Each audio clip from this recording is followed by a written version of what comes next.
This will be a wet in wet demonstration.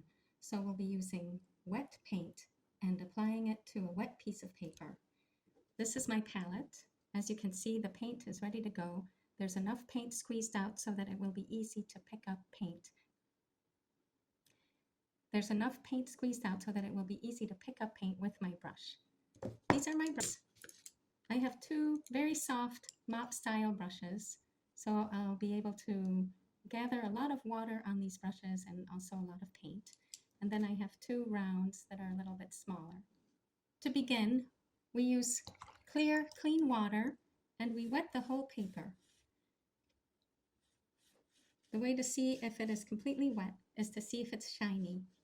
Sometimes you have to tilt the paper to see if it's shiny and if you've gotten the entire page covered in water. The paper, if you're using 100% rag paper, and if it's 140 pound, will absorb quite a bit of water. Now I begin to add color. So I have a lot of wet paint.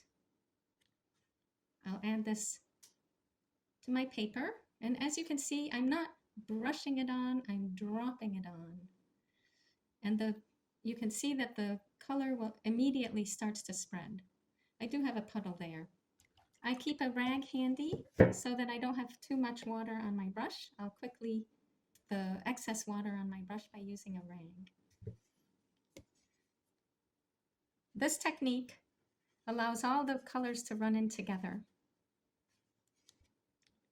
and it creates very beautiful effects. The other thing you can do is you can tilt your board or your paper and let things run together and create interesting, beautiful, soft effects. As long as your paper is wet, you can keep adding color.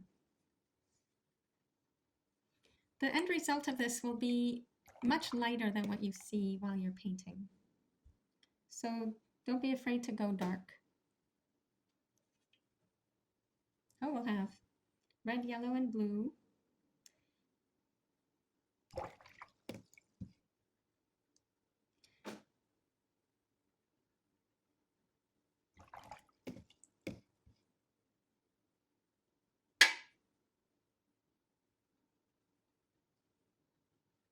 Now this paper is really wet. I've got a lot of puddles.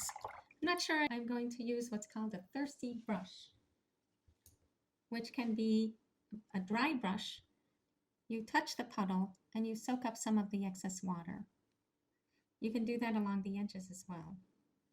If you don't have a dry brush or a brush that can absorb a lot of water, you can also use your rag. You can just go along the edges just to touch. You just touch and you can soak up some of that water without disturbing what you already painted.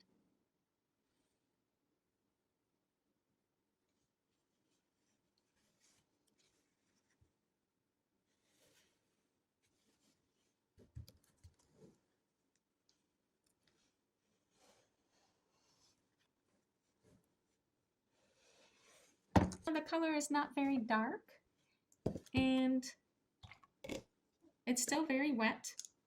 I can continue to add color to what I've done. I can add some new colors. It will still continue to spread and it'll continue to create a very soft background. Here's where you can experiment with how thick your paint is. We started out with very wet paint, but now we can start adding paint that is a little less wet. You can also reclaim some white paper. As long as it's still very wet, you can take a rag and you can blot. So you don't rub, you just press. And you can press quite a bit. You don't have to be timid about it. You can be timid about it also if you want to achieve different effects. But pressing allows you to get the paper almost back to white. Some colors don't lift quite so easily, and you'll find out which colors don't lift when you do this. Where I blotted, the paper is much less damp, so the color is not going to spread into those areas as easily.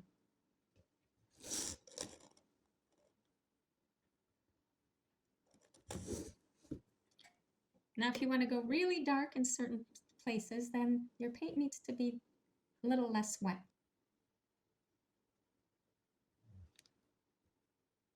Also, you can paint into these areas that were blotted, and you'll have harder edges than when you just paint by dropping in color into the shiny wet areas. As long as your paper is wet, you can keep going. You can keep adding and adding and adding, and you can have a lot of fun with this.